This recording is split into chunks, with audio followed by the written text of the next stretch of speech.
Hey, I'm Angela Walters from Quilting is My Therapy, and I have a great video for you. In this tutorial, I'm going to show you how to quilt the Wavy border design. It is so easy to quilt, and it fits borders of all widths. Then we'll combine it with some other free motion quilting designs for an amazing variation. After that, we'll take that wavy line and turn it into a filler design that'll quickly fill in large areas of your quilt and really draw attention to the areas that you want to show off. I'm going to demonstrate it on a sewing machine and a long arm, so we better get to it. Starting from either side of the border, I'm going to quilt a wavy diagonal line to the other side. Then I'll continue quilting back to the side I started from, quilting another wavy line. Now I have a triangle wedge shape, and I'm going to fill it in with more wavy lines. I'm going to do that by traveling along the seam and quilting another wavy line up to that point. And then back down to the opposite side. And I'm going to repeat that, traveling and echoing my wavy lines until I filled in that whole triangle. Now, one thing I want to point out is that these wavy lines don't have to be perfect echoes of each other. In fact, it looks better if they're different. Plus, it gives you one less thing to think about.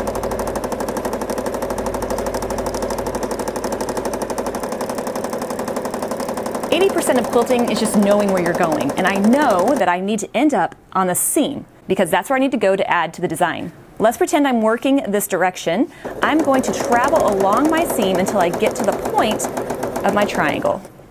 And then I'm going to repeat the first step, quilting another wavy diagonal line to the other side. So now I have the same wedge shape, it's just inverted. And I'm going to do the same thing, traveling and quilting those wavy lines that echo in the area.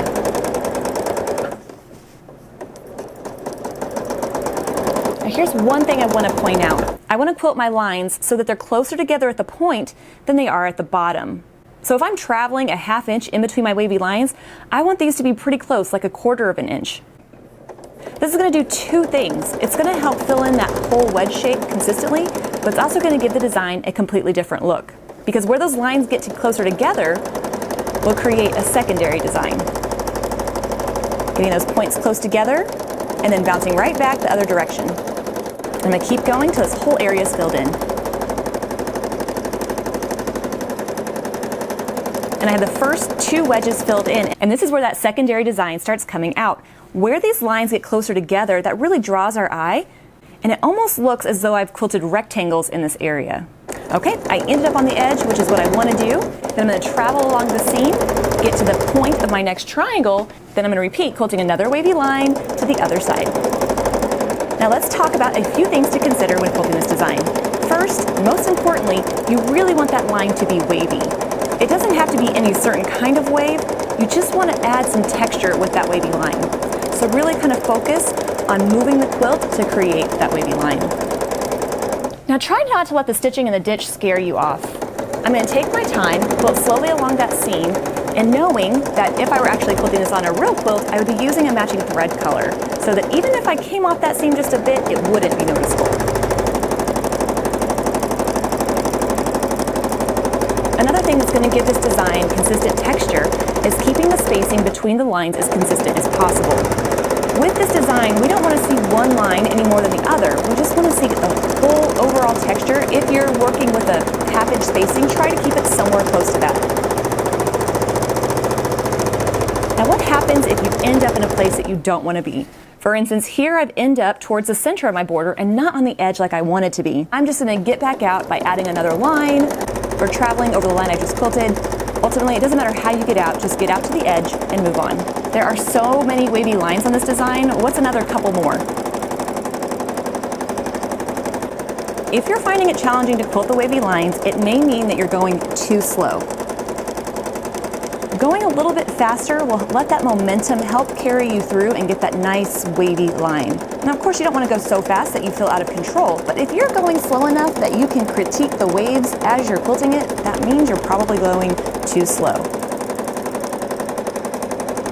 And who would have thought that just a wavy line would make a beautiful textured design for our borders? Now I'm going to show you how to quilt it on a long arm. And I'm going to show you an easy variation you can create by combining this with other designs. If you happen to be quilting this in an area that has a defined end, you're still going to start your triangle the same way, except you'll fill in this area before you move on. And it's as easy as doing the same thing we've already done, except only on one side of that triangle. Once you have that edge filled in, everything else is going to be the same. I'm going to travel over to the point of that triangle and start quilting my triangles and filling them in. Now on the quilt I'm working on, I've designed it so that it has those borders that are perfect size for this design. If you're practicing on a quilt sandwich or just a regular piece of fabric, make sure you're not trying too small of an area. You can quilt this design in borders of all shapes. However, when you're learning the design, it can be trickier to quilt those waves smaller.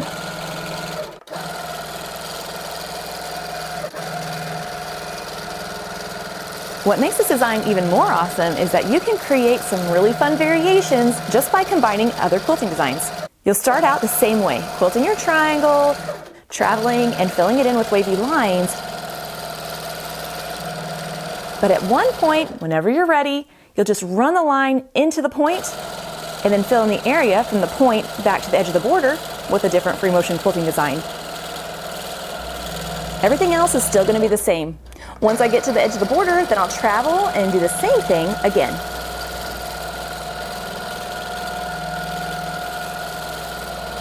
This can be any design that you want. It could be swirls, pebbles, a meander, whatever you feel like quilting. It's going to give it a neat pop of texture and make it look just a little different. It's also a great way to practice a design that you might not feel completely comfortable with, since you only have to do it in a few little bitty areas. While this design might not be perfect for every quilt, but it would look great on novelty quilts, children's quilts, something a little more whimsical and a little more fun.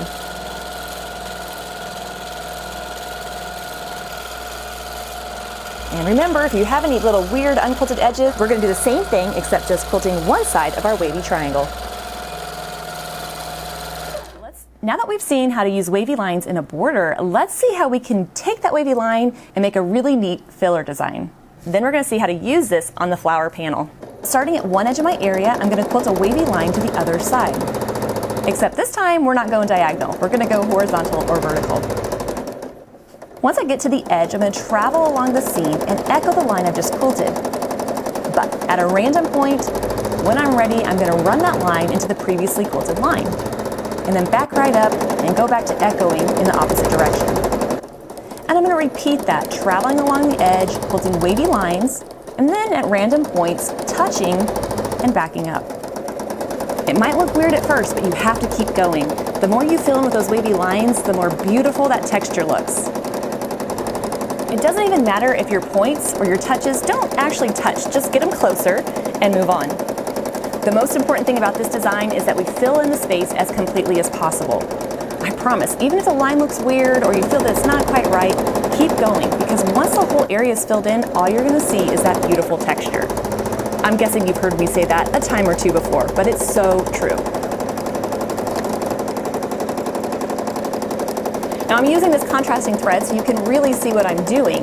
However, if I were quilting this on an actual quilt, I want to use a thread color that blends in so that you can see that overall texture. Plus, it hides a multitude of quilting sins.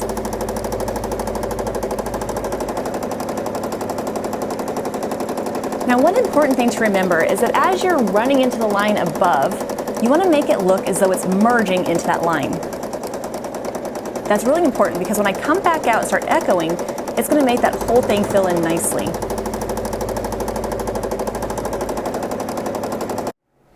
If you find that you're getting a line that's too flat, what you can do is travel along the edge a couple of inches and start a new wavy line. This is kind of like a reset. It's like you're starting over.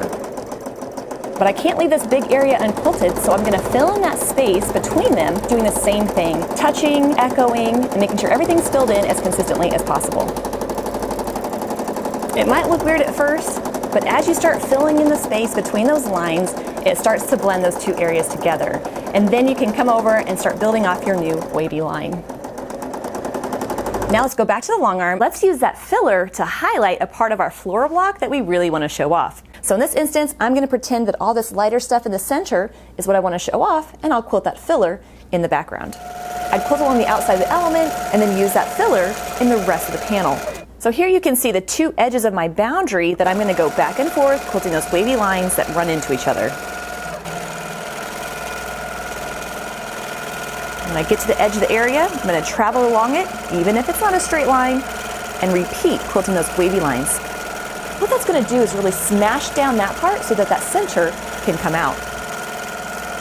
Of course, I wouldn't suggest doing this technique with a bright red thread, but I want you to be able to see what I'm doing when I'm quilting for the camera. If I were using a matching thread color, such as that light gray in the coordinating thread kit, then all I would see is that nice texture. It wouldn't take away from the panel. Instead, it would really highlight the center part. And you can start to see how that nice texture is really filling in that area. I'm going to take it just one step further, and I'm going to quilt these wavy lines so that they radiate from the center.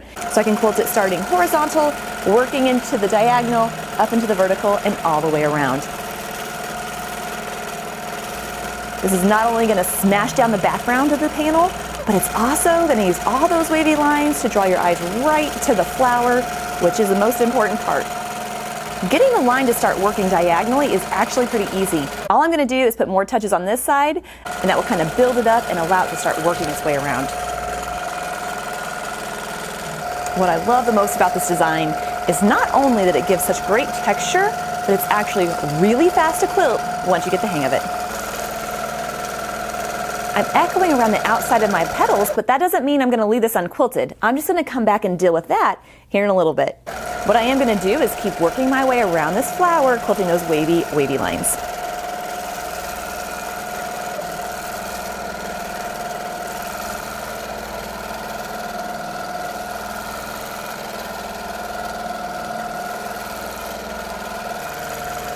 If the situation arises where I have a gap in between my lines, especially if it's a triangle shape like this, I bet you can guess how I'm going to handle it. That's right, just like I did with the border. Traveling, quilting wavy lines, making them closer to the point, and filling in that area as completely as possible. Just like that, it's all filled in so beautifully. Problem is though that I'm here and I need to be on the other side. I'm just going to travel along the seam, get to my next part, and continue on until I'm done.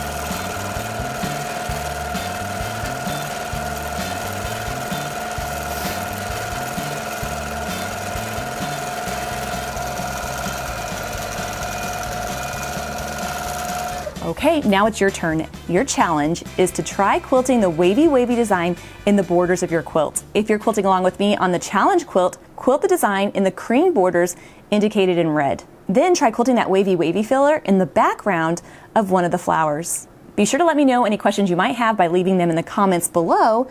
In the next video of the Free Motion Challenge Quilting Along, we're leaving the wavy lines behind and going to the herringbone design. We're going to combine straight lines with matchstick quilting to create a more geometric pattern that's perfect for borders of all widths. There's links below in the description box to additional resources and more information. Happy quilting!